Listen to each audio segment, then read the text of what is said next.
ขอบบุญขอบคุณหลายๆเด้อเพื่อนสมาชิก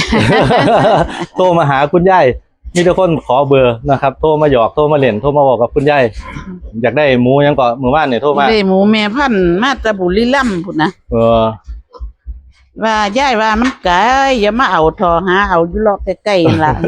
ไกลก็สิไปแต่อยากไปเบิ่งอยากไปเห็นขอคุณยายนำว่าซั่นดีใจหลายไปเล่นนำว่าซั่นดีใจหลายครับมีคนมาโทรมาเล่นมาทักทายนะครับผมแม้แต่อันหมูขุนเนาะผู้เพิ่นจับหมูขุนไปเลี้ยงไปขาย